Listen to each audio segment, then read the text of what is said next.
One more quick thing that can be said about baptism preparation would be that many church historians, I've never heard anyone say otherwise, say that the earliest creeds, things that preceded things like the Apostles' Creed, were used as baptismal creeds. They were confessions of faith that an adult believer would say right before getting baptized.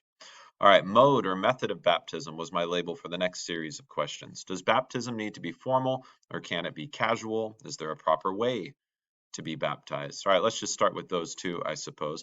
The proper way to be baptized is by Christians, right, within the Christian church, a church that confesses that there is one God in three persons, Father, Son, and Holy Spirit, because Jesus said to be baptized in the name of the Father, Son, and Holy Spirit.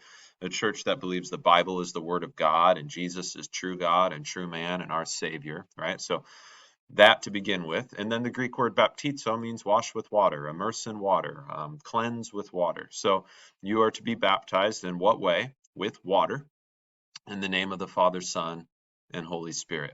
It's really that simple. Um, Paul calls baptism a washing of water with the word. He says, Christ loved the church and gave himself up for her, that he might sanctify her, having cleansed her by the washing of water with the word. So if it's water in the name of the Father, Son, and Holy Spirit, and it's done in the context of a Christian church, right?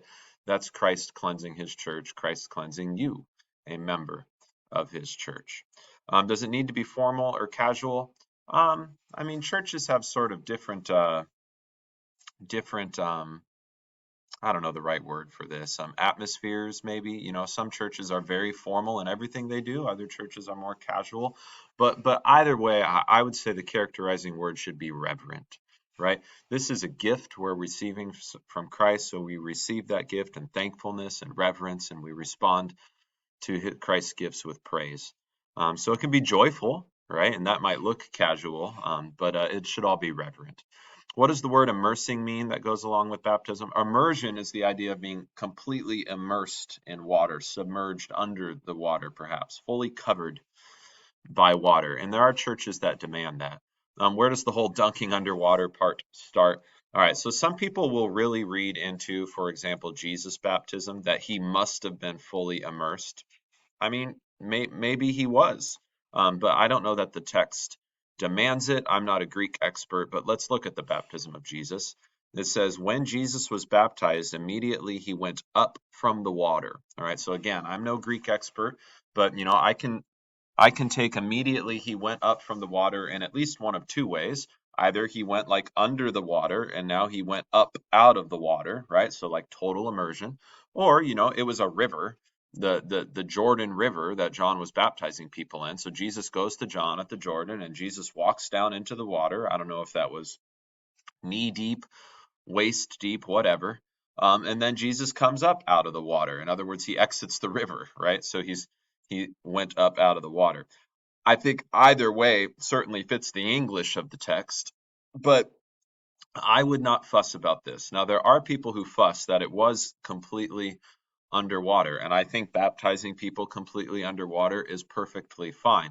But I don't think the amount of water you use, whether you're fully covered by water, is what makes baptism what it is. What makes baptism what it is the Word of God, right? It's the washing of water with the word, right?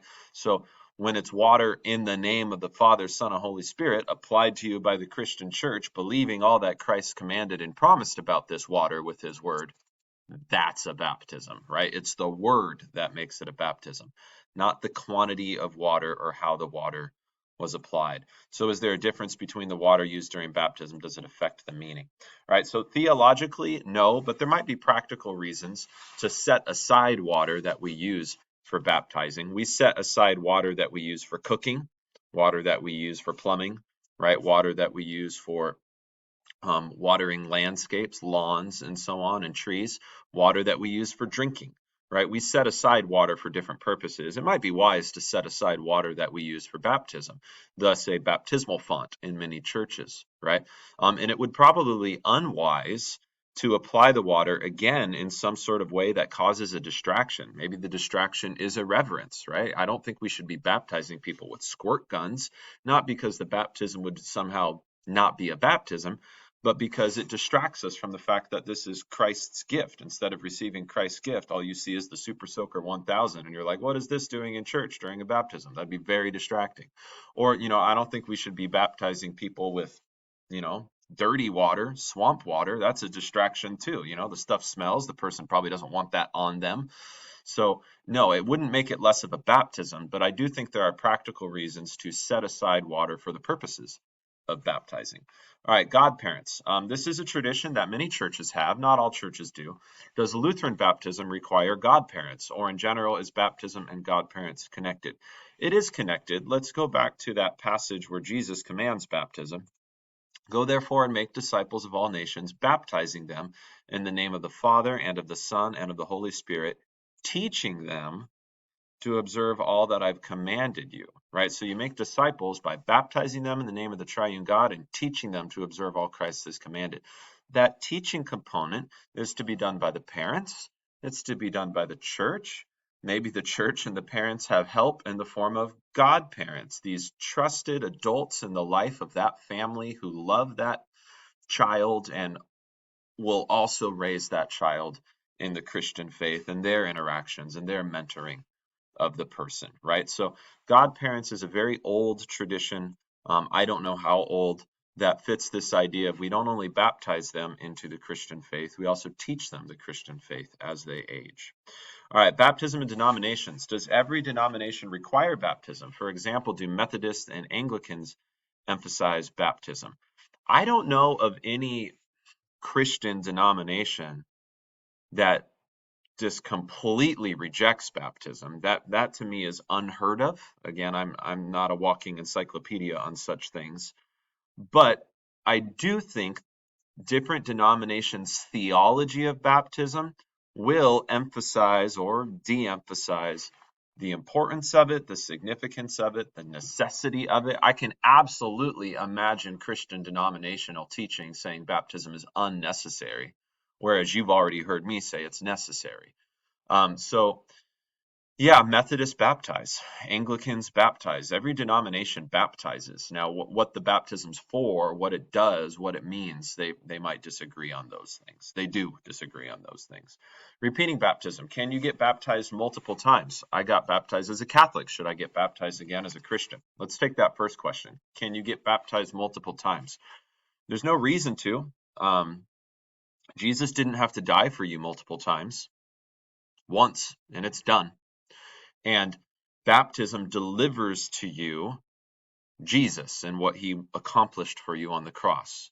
So, having been delivered once, you have received all that Christ accomplished for you on the cross once and for all. So there's no good reason to get baptized multiple times. Now, because people have different theologies of baptism, some people disagree.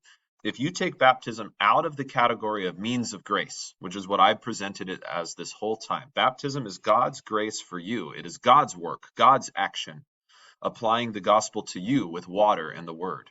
But if you take it out of the category of grace, remember we're saved by grace through faith in Christ apart from works.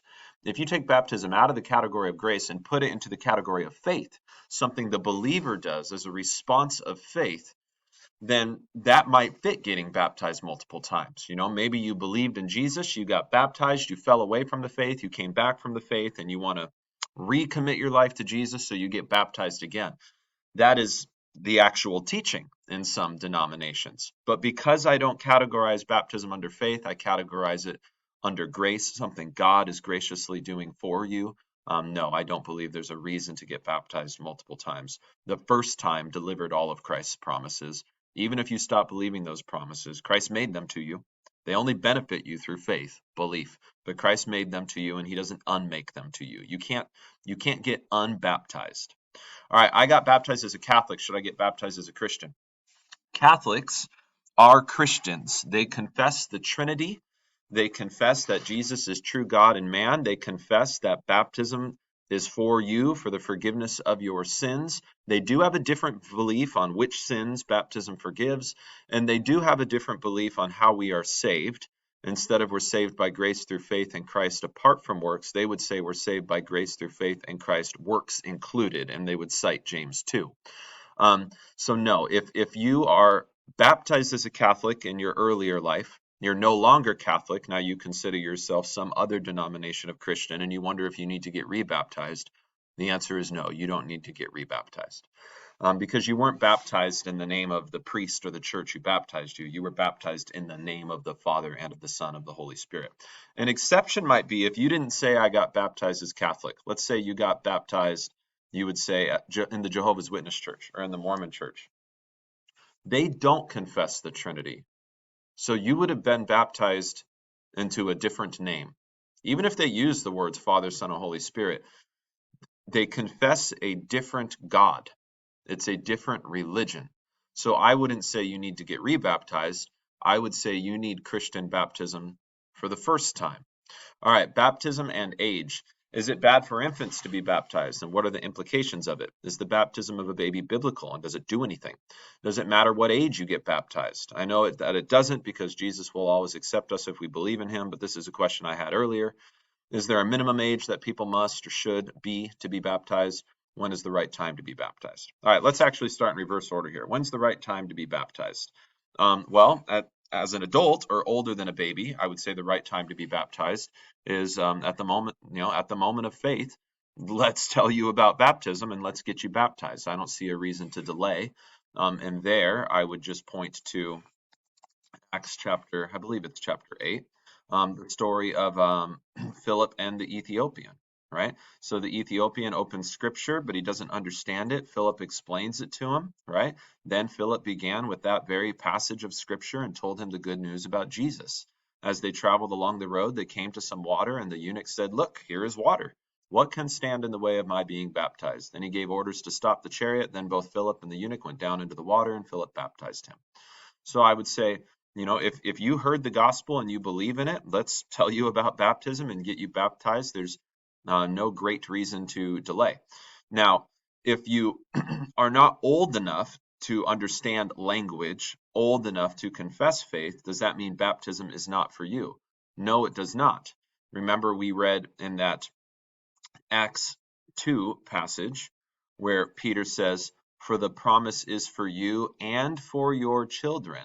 So I think it is absolutely right that Christian parents bring their little ones, their babies, to the church to be baptized in the name of the Father, Son, and Holy Spirit for the forgiveness of their baby's sins, so that their baby might receive the gift of the Holy Spirit. For these promises are for them and for their children, and all the other promises that the New Testament attaches to baptism, right? The implications of it are that God is for everyone. He so loved the world. So baptism doesn't exclude you on the basis of anything, certainly not on the basis of age. And does it do anything? Yes, it delivers all of the New Testament promises to your baby. Now, your baby only benefits from those promises through faith, but can infants have faith? Yes. Can they verbalize their faith? No. So we baptize them. That's the delivery of the grace. We pray that they have faith. We assume they do. We teach them the Christian faith as they age, and so on. All right. Baptism forgives sins. If justification is instant and comes the moment you get faith, then how does baptism forgive your sins if they're already forgiven? Okay. So remember, we're saved by grace through faith in Christ apart from works, right? So justification is by grace through faith, right? So the grace could have been preached into your ears, also washed over your body. We'll find out also fed into your mouth. And all of these things, faith in Christ, faith in his grace saves. It washes away your sins. So how does baptism forgive your sins if they're already forgiven? Well, even though we're already forgiven the moment we believe the gospel or the moment we're baptized, we continue to be sinners, sometimes with consciences afflicted by our sin, and we need forgiveness on a daily basis. So Christ gives it to us. He wins it for us in a once and for all way on the cross. He delivers it to us in a once and for all way in baptism. He continues to deliver it to us in a repeated way through our ears, preaching, absolution, and in our mouths, the Lord's Supper. So just as we are taught to pray, forgive us our trespasses as we forgive those who trespass against us, well, we're already forgiven. Why are we asking forgiveness? Because we remain daily sinners and we need daily forgiveness. So yes, We're justified by faith in Christ's promises, whether that's through the preached word or through the baptized word. It forgives your sin. Believe it.